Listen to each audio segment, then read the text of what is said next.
इसलिए ये केसी घाट हो गया। अब नारद जी कंस को उपदेश दे आए, उसको बोले आए कि परसों तुम्हारी विजय देखना चाहता हूं, और सीधे आगे गोविंद के पास। और कन्हैया के चरणों में आके नारद जो रोए। गोविंद बोले, आओ महात्मन, पधारो भगवान, कैसे हैं? नारद जी बोले, आप तो रास रचाओ, आप तो खूब ब्रजवासियों के घर माखन प्रेम से पाओ, आपको नहीं है चिंता संतों की, आपको नहीं है चिंता धर्म संस्कृति की, आपको नहीं है चिंता किसी भक्त की। भगवान बोले, हुआ क्या, नाराज क्यों हो रहे हैं? नारद जी बोले, प्रभु इस दुष्ट कंस को कब मारोगे? उसके डर से कोई यज्ञ नहीं कर सकता, कोई पूजा नहीं कर सकता, कोई पाठ नहीं कर सकता। वो कहता है मैं ही भगवान हूं, मेरी पूजा करो, अपने आप को भगवान मानता है। कितने यज्ञ उसने बीच में रोक दिए, कितने ब्राह्मणों को तकलीफ दी, कितने संतों को उसने अपमानित किया, और कितने ब्रजवासियों को रोज कष्ट देता है केशव। भगवान बोले, मैं कौन होता हूं मारने वाला? ना भक्तम क्षीयते कर्म जन्म कोटि सतैरपि अवश्यम एव भोक्तव्यम कृतम कर्म शुभाशुभम। असल में क्या है, जो व्यक्ति जैसा कर्म करता है ना, वैसा फल उसको भोगना पड़ता है। हाँ। जन्म कोटि सतैरपि, आज के किए गए कर्म का फल 100 करोड़ जन्मों के बाद भी भोगना तो पड़ेगा। कंस ने जो किया सो कंस के सामने आएगा। मैं कौन होता मारने वाला? और बाबा सीधी बात यह है, वैसे कंस के पाप के घड़ा भर गया है मेरे को लगता है। नारद जी बोले, मैं कुछ सुनना नहीं चाहता, मैं तो परसों आपके हाथों से कंस को मरा हुआ देखना चाहता हूं। कन्हैया बोले, और वहां क्या क्या किया आए हो? वहां मेरा इशारा कर दिया, मेरे को उसका इशारा कर दिया, डेट दोनों को परसों की दे दी है। नारद बोले, अच्छा केशव की बात बताओ, अग्नि के पास हम जाएं तो भी अग्नि जलाएगी ना, और अग्नि को पास में बुलाएं तो भी अग्नि जलाएगी। जलना तो दोनों परिस्थिति में हमको ही पड़ेगा ना।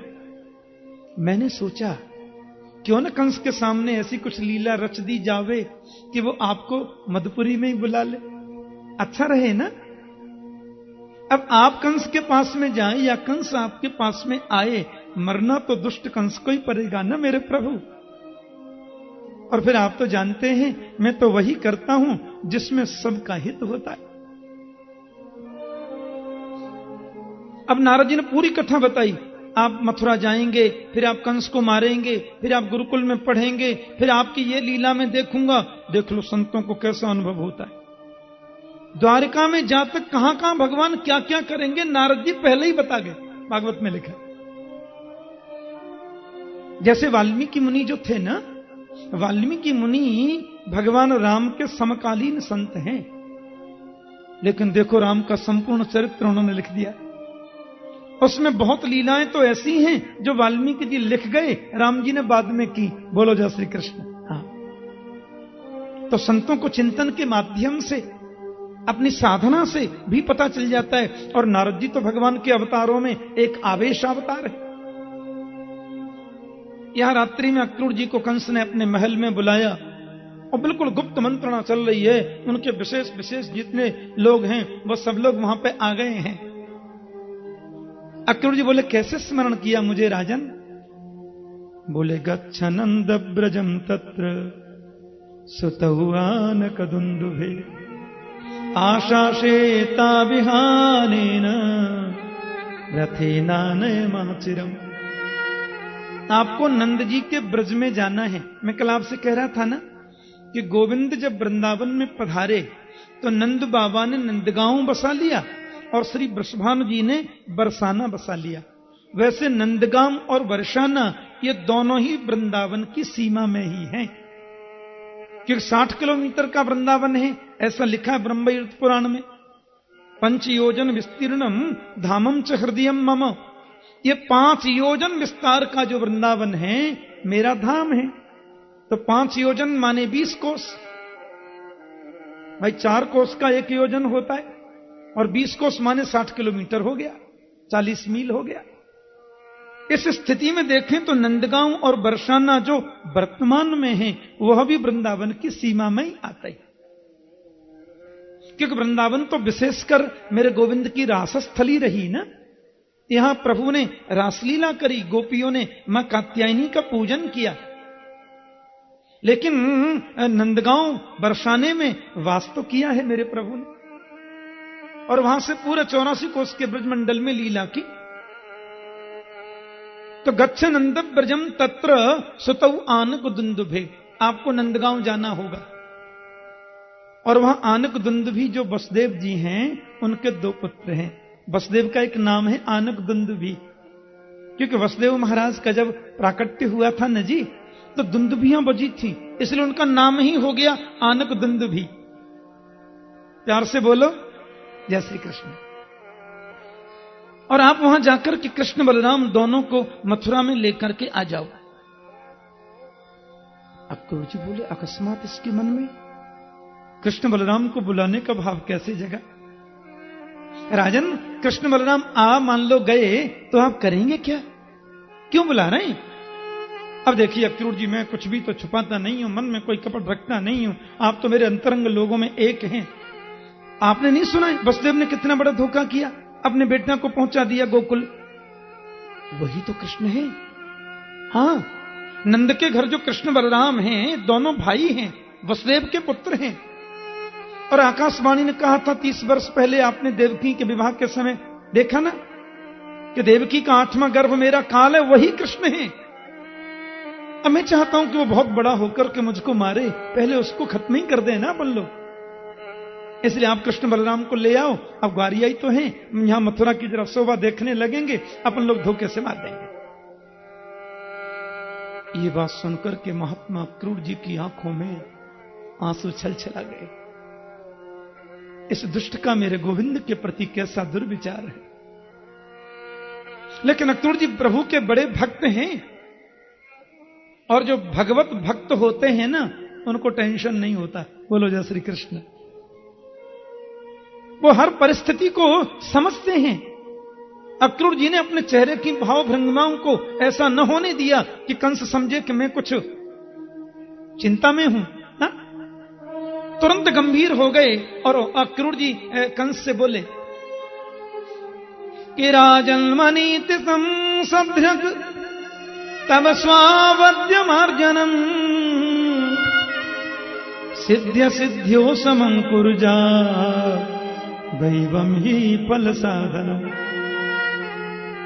राजन, बात यह कि मनुष्य जो है ना, वो सोचता बहुत है। हां, फालतू बातें बहुत सोचता है। लेकिन समझदार व्यक्ति कौन है कि सिद्धि और असिद्धि दोनों को एक दृष्टि से देखे। सिद्ध्य सिद्ध्यो समम कुर्यात्, सिद्धि असिद्धि को समभाव से देखे, कर्म करता चले, फल देने वाला तो दैव है, परमात्मा है। एक और गलती है मानव की कि मनोरथान करोत्युच्चै जनो दैव हतानपि युज्यते हर्ष शोकाभ्याम तथाप्याज्ञाम करोमि ते। ये मनुष्य मनोरथ बड़े करता है, बड़े बड़े मनोरथ करता है। ऐसा करेंगे फिर ऐसा हो जाएगा, फिर ऐसा कर लेंगे फिर ऐसा होगा, पर 1 मिनट के बाद में क्या होगा ऐसे कोई जानता है? हमारे ब्रज की बड़ी मीठी कथा है, मेरी दादी हमको सुनाती थी बचपन में कथा। वो कहती है तेली था, सिर पे रख लिया उसने घड़ा, 40 किलो सरसों का तेल। अब तेल निकाला है तो बजरिया में बेचने जा रहा है। अब दोनों हाथों से घड़ा पकड़ रखा है, रास्ते में चलते चलते बस उसको बड़े मनोरथ आ रहे हैं। मन कहता है तेल को बेचेंगे, फिर कहता फिर क्या होगा? अरे भाई तेल बिकेगा, पैसे मिलेंगे, फिर क्या करोगे? अरे पैसे मिलेंगे तो ज्यादा तेल निकलेगा, फिर क्या करोगे? बोले ज्यादा तेल निकलेगा तो फिर ज्यादा पैसे मिलेंगे, फिर क्या करोगे? बोले ज्यादा पैसे मिलेंगे तो फिर जो है ज्यादा और तेल निकलेगा। फिर क्या होगा? जब बहुत पैसे हो जाएंगे फिर मकान बनवाएंगे, और मकान जब बन जाएगा फिर लोग सगाई वाले आएंगे। काम करता है, मकान पक्का बन गया है। हाँ, और ऐसे पकड़ के चलना तेल की मटकी को। सगाई वाले आएंगे तो फिर शादी हो जाएगी, फिर तो धनियों की लिस्ट में मेरा नाम आ जाएगा। 4 बाल गोपाल होंगे। ये छोटा वाला तो बहुत ज्यादा उद्यमी होगा, मेरी गोद में आकर कदाचित उसने कोई ज्यादा ऊधम मचाया तो मैं तो उसको अपने गोद में से उसकी माता की गोद में ही पटक दूंगा। सो घड़े को ही पटक दिया। बोलो जय श्री कृष्ण। पकड़ रखा था ना, तादात्म्यपन्न हो गया। अब तो रोने लगा देखो, और रोवे सो रोवे, जोर जोर से रोवे। कोई महापुरुष उधर से निकल रहे थे। बच्चा क्यों रोता है? बाबा क्या बताऊं, तेल बेका था, शादी हुई थी, 4 बाल गोपाल हुए थे, पर छोटे बाले ने ऐसा ऊधम मचाया, देखो सबको मिट्टी में मिला दिया। मनोरथान करो तुच्चई जनो दैव हता नपी। ये मानव की बहुत बड़ी गलती है और बहुत बड़ी भ्रांति है कि मनोरथ बड़े करता है, बार बार मनोरथ करता है। ऐसा करेंगे फिर ऐसा करेंगे फिर ऐसा होगा, लेकिन क्या होगा कौन जानता है। इसलिए व्यक्ति को चाहिए मनोरथ न करे, कर्म करे, और कर्म भी अति निष्ठा से करे। क्षमा करना, मैंने ये नहीं कहा कि मैं कृष्ण बलराम को लेने नहीं जाऊंगा। तथापि आज्ञाम करोमि ते, आपकी आज्ञा का पालन करना तो मेरा धर्म है, मैं अवश्य जाऊंगा। लेकिन कृष्ण बलराम को आप मारेंगे कि भाई आपको मारेंगे, ऐसा पहले से तो कुछ कहा नहीं जा सकता। पहले से कुछ बोला जा सकता है क्या? कंस ने कहा सुनिए, आप ये उपदेश मत दीजिए मुझे। हाँ, ये उपदेश सुनने का मेरा कोई मन नहीं है। आप तो सिर्फ इतना बता दीजिए जाओगे कि नहीं। बोले नहीं जाऊंगा, दुष्ट है, मार डालेगा। रात्रि को प्रवास किया और प्रातः होते ही नंदगांव की ओर चल रहे, वृंदावन की ओर चल रहे हैं, और बार बार उनके मन में विचारोत्पन्न हो रहे हैं। इसको बोलते हैं एकदम चिंतन, गोविंद का परम चिंतन। भगवान के चिंतन में लीन हो गए। किम मया चरितम भद्रम किम तप्तम परमं तप किम बाथाप्यर्हते दत्तम यद्रक्षाम अद्य केशवम। अक्रूर जी के मन में बहुत सुंदर भाव उठ रहे हैं। किम मया चरितम भद्रम, मैंने ऐसा कौन सा कल्याण का काम किया, ऐसा कौन कल्याण का आचरण किया है मैंने। और किम तप्तम परमम तपः, ऐसी कौन सी विशिष्ट तपस्या की है मैंने। किम बाथाप्यर्हते दत्तम, ऐसा कौन सा सुंदर दान किया है मैंने। यद्रक्षाम अद्य केशवम, जो आज मैं केशव को देखूंगा। कह ब्रह्मा ईशो रुद्र तौ वयति प्रशास्तीत केशव, जो सब पर प्रशासन करे उसको केशव कहते हैं। बड़े सुंदर भाव लेकर के अक्रूर जी पधार रहे हैं। इसको बोलते हैं प्रभु लीला का मानसिक चिंतन। और जहां से प्रारंभ होती है ना सीमा, वहीं पर उतर के रथ से और साष्टांग दंडवत प्रणाम करते जा रहे हैं, क्योंकि उनको बालुका में, ब्रज की रज में छोटे छोटे चरण चिन्ह दिखाई देते हैं। उनको दंडवत करते चल रहे हैं, उनको प्रणाम करते चल रहे हैं। प्यार से बोलो जय श्री कृष्ण। उनको प्रणाम करते चलते हैं। कृष्ण बलराम तो दोनों लौट रहे थे। काका जी आ गए, प्रणाम किया। अक्रूर ने मन ही मन गोविंद के चरणों में नमन किया मानो। अब ऊपर से तो आशीर्वाद देना पड़ेगा, काका बने हैं तो कोई उपाय नहीं है, इसलिए आशीर्वचन तो करना नितांत जरूरी है। क्यों आया हूं मैं, ये बताना कोई बहुत आवश्यक तो नहीं है। प्रभु ने कहा काका जी, मेरे प्रिय सखाओं को आप ये बिल्कुल मत कहना कि कंस ने हमें क्यों बुलाया है, ये रो रो कर मर जाएंगे। नंद बाबा, माता यशोदा प्रिय ब्रजवासियों ने आदरणीय अक्रूर जी का सत्कार किया। ब्रज का आतिथ्य तो बड़ा अद्भुत होता है। और जब पूजन आदि हो गया, भोजन आदि से निवृत्त हो गए, तो मैया ने बड़े भाव से पूछा, महाराज अक्रूर जी कैसे पधारे? पूरे ब्रज में तो हवा की तरह बात फैल गई। कोई पगड़ी बारो आयो रथ में बैठ के, मथुरा से आयो है। एक बोले हमने तो सुनी है कृष्ण बलराम को लेवे आयो है। मैया ने पूछी कैसे कैसे पधारना भयो आपको? अक्रूर जी ने कहा, देखो नंदरानी जी, विशेष बात यह है कि मथुरा में बहुत बड़ा धनुष यज्ञ का मेला हो रहा है। मुझे लगता है कंस की भावनाओं में कुछ परिवर्तन सा हुआ है। सब लोग चाहते हैं कि कृष्ण बलराम भी उस मेले में पधारें, धनुष यज्ञ में पधारें। और विशेष बात यह है कि आदरणीय वसुदेव जी का भी मन है, लाला को देखा नहीं। बलराम मिले आएंगे, गोविंद भी हो आएंगे। माता यशोदा के हाथ से जल का पात्र नीचे गिर गया। अक्रूर से बोली, तुमने कैसे सोच लिया कि मैं जाने दूंगी? जिस दिन से लाला का जन्म हुआ, एक दिन भी कंस ने चैन से उनको रहने नहीं दिया। और तुम चाहते हो काल के गाल में अपने गोविंद को भेज दूं मैं? यह कभी नहीं हो सकता। मेरी कुबेर जैसी संपदा किसी को चाहिए तो हंस करके दे दूंगी। मेरा समग्र वैभव किसी को चाहिए तो दे दूंगी।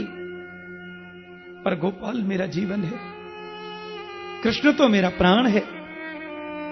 गोविंद को कहीं भेजने का तो प्रश्न ही नहीं उठता है। सांप बोल दिया। कन्हैया ने सोची कि आज यदि हम चुप रहे आए तो मैया तो जाने नहीं देंगी, तो आगे की लीलाएं संपन्न होंगी कैसे? आगे की लीलाएं फिर सुसंपन्न होंगी कैसे? जय श्री कृष्ण।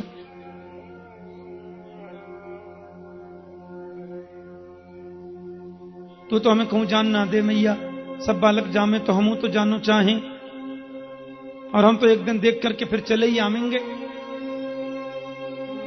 माता यशोदा के सामने बड़ी दुविधा है।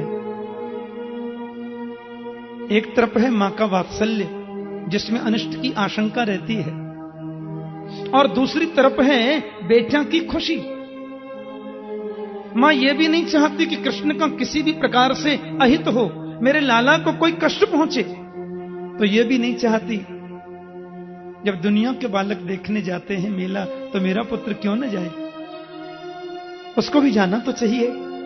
आखिर मैं कब तक उसको ऐसे घर में रखूंगी? नंद बाबा ने की नजरानी से, देवी तुम मन में विचार मत करो, हम साथ में जाएंगे और एक दो दिन भ्रमण करा के ले आएंगे। अब तो महाराज मैया की तो आंखों के आंसू ही नहीं थमते। पूरे ब्रज में बात फैल गई, अक्रूर नाम का व्यक्ति आया है मथुरा से कृष्ण बलराम को लेने के लिए। आज ब्रजवासियों के घर में रात में भोजन ही नहीं बना। गौशाला में गायों ने चारा नहीं खाया। हित अनहित पशु पक्षी हूं जाना। रात के 12 बजे होंगे। मेरे गोपाल ने देखा पलंग पर यशोदा मैया नहीं है। मैया मैया मैया करके चिल्लाए। देखा तो बरामदे में खम्मे से सिर लगाकर नंदरानी बैठी रो रही है। 11 वर्ष और 56 दिन की उम्र है मेरे गोविंद की आज। मैया के पास आकर के बैठ गए। मैया तू काय को रो गए? मैया बोली तू मथुरा चलो जाएगा तो मालूम है मैं कैसे रहूंगी। तू गाय चरावे जावे तो एक एक पल एक एक युग के समान बीते हमारा। अपने नन्हे से हाथों से मां यशोदा के आंसुओं को पोंछ रहे। और गोविंद बोले परश्व आगमिष्यामि, परसों आ जाऊंगा मैया, तू मन में विचार मत करे। रात भर बैठ करके मां यशोदा को समझाते हैं। नंदरानी को बार बार प्रभु समझाने का प्रयास करते हैं। नंद बाबा और कृष्ण के मित्र तो बैलगाड़ियों में बैठकर मथुरा को प्रस्थान कर गए, पहले ही चले गए। सवेरे होते ही श्री अक्रूर जी महाराज ने रथ सजाया। लाला अब चलना चाहिए। मां यशोदा के चरणों में कृष्ण बलराम ने प्रणाम किया।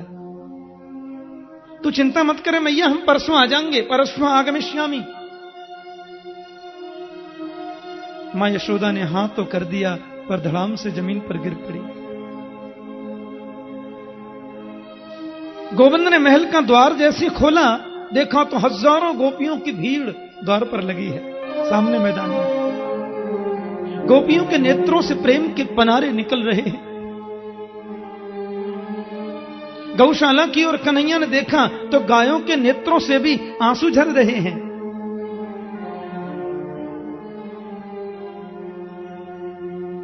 गोविंद ने गोपियों को प्रणाम किया। रथ में बैठने को जैसे चले, गोपियों के मुख से सुंदर वाक्य निकले कि अहो विधात स्तवन क्वचित दया संयोज्य मैत्र्या प्रणयेन देहिन तांस्ता कृतार्थान वियोनं क्षपार्थकम विक्रीडितम तिर्भकचेष्टितम यथा। अरे विधाता, तुम्हारे हृदय में जरा भी दया नहीं है, तुम्हारे हृदय में जरा भी करुणा नहीं है। संयोज्य मैत्र्या प्रणयेन देहिन, पहले जीव का तुम संयोग कर देते हो और मिलने से पहले उसका वियोग कर देते हो। ये आदत तुम्हारी क्यों है? आकाश की ओर गोपियां देखनी मानो विधाता को कोस रही हैं और कहती हैं अर्भक चेष्टितम यथा। तुम्हारे विचार बिल्कुल अर्भक माने बच्चों जैसे हैं। कितना ही महंगा खिलौना बच्चे को दे दो, वो एक दिन तोड़ ही देता है। बच्चे का क्या गया, खिलौने की तो जान चली गई। तुमने दुनिया को खिलौना समझा है। विधाता, तुम संसार के लोगों को खिलौना मानते हो। पहले संयोग करते हो, फिर उनका वियोग कर देते हो, तड़पने के लिए छोड़ देते हो। यह आदत तुम्हारी क्यों है? कि क्रूरस्तम क्रूर समाख्या स्मरः चक्षुर्हिदत्तम वतसे हराज्ञवत्। अरे विधाता, हमें ऐसी प्रतीति होती है कि अक्रूर के रूप में तुम ही क्रूर बनकर के आए हो। तुम क्रूर हो, इससे बड़ी क्रूरता और क्या होगी कि हमारे प्राणों को हमारे शरीर से निकाल के ले जा रहे हो, हमारी दोनों आंखों को हमारे शरीर से निकाल करके ले जा रहे हो।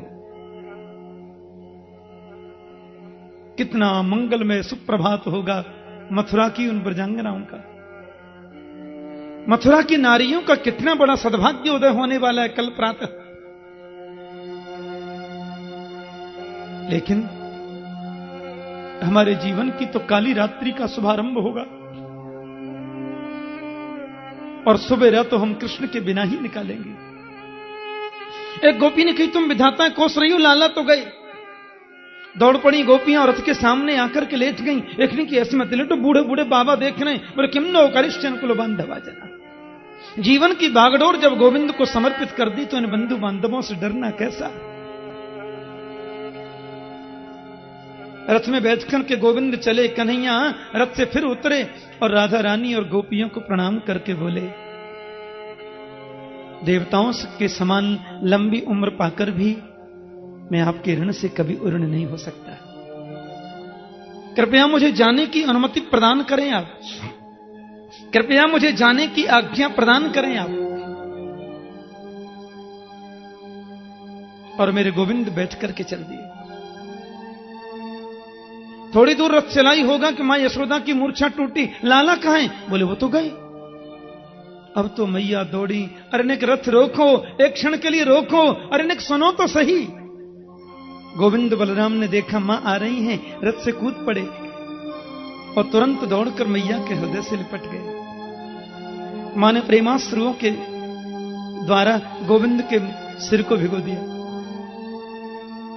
अब कन्हैया भी रो रहे हैं, बलराम जी भी रो रहे हैं, मां यशोदा हिलकियों से रो रही हैं, पूरा ब्रजमंडल रो रहा है, पशु पक्षी भी रो रहे हैं, क्योंकि सबको लग रहा है कि हमारे प्राण निकल करके जा रहे हैं। मैया बोली, लाला मुझको तो आज पता चली है कि तू मेरा पुत्र नहीं है। आज अक्रूर जी ने बताई कि तू तो वसुदेव नंदन है। मेरा क्या अधिकार? जिसका प्रयोग करके मैं तुमको रुकने का आग्रह करूं। एक निवेदन करना चाहती है ये ग्वालिनी। मैंने एक मिट्टी की मटकी फोड़ने के बदले तुम्हें ऊखल में बांध दिया। हो सके तो ये बात कभी याद मत करना, हो सके तो इसका कभी स्मरण मत करना गोविंद। गोविंद चरणों में गिर के रोते हुए मां से बोले, मां मैं दुनिया की हर बात कदाचित भूल जाऊं, पर मां के प्रेम बंधन को भूलना तो मेरी सामर्थ्य से परे है। न चांतर न बहिर्यस्य न पूर्वम न पिचापरम, पूर्वापरम बहिश्चांतर जगतो यो जगच्चय। तम आत्मात्मजमव्यक्तम मर्त्यलिंगमधोक्षजम गोपिकोलूखले दाम्ना बबंध प्राकृतम मिथा। जिस ब्रह्म के आदि का पता नहीं, जिसके अंत का पता नहीं, तम मत्वात्मजम अव्यक्तम, उस अव्यक्त अविनाशी को अपना आत्मज माना नजरानी ने। मर्त्यलिंग मधोक्षजम, और उनको उखल में ऐसे बांधा जैसे कोई प्राकृत बच्चे को बांधता हो। ब्रह्म को बांधने की सामर्थ्य किसी में है, वो तो केवल नजरानी यशोदा के प्रेम में है, विशुद्ध वात्सल्य में है। और तुमने मुझे बांधा, ये भूजले जैसा है ही नहीं, ये तो जीवन पर्यंत याद रखने योग्य है माता, मैं विस्मरण नहीं कर सकता। गोविंद ने रथ पे चढ़कर के फिर ब्रज को देखा। लगता है वृक्ष भी रो रहे, पक्षी भी रो रहे। एवं ब्रुवाणा विरहा तुरावृसम ब्रजस्नियः कृष्ण विषक्त मानसा विसृज्य लज्जामुरुदु स्म सुस्वरम गोविंद दामोदर माधवेति।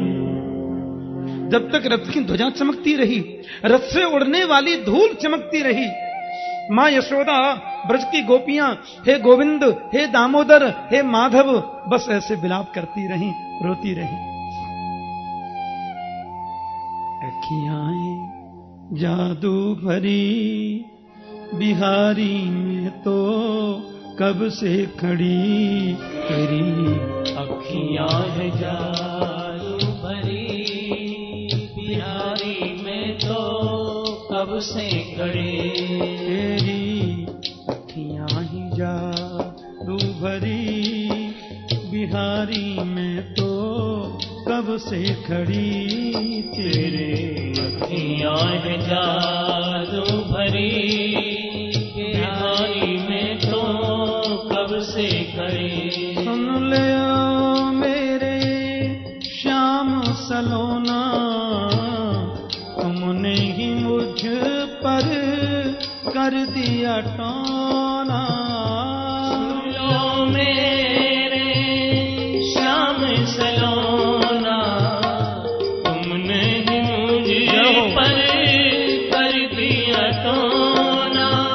सुन लो मेरे श्याम सलोना, तुमने ही मुझ पर कर दिया टोना।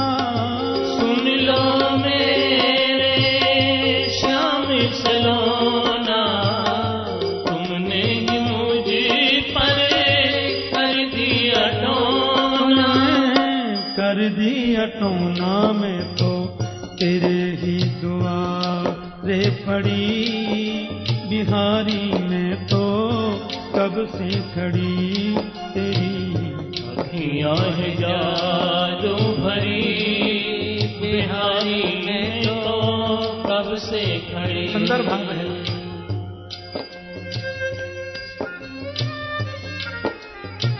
ऐसा ठाकुर तो दुनिया में है ही नहीं।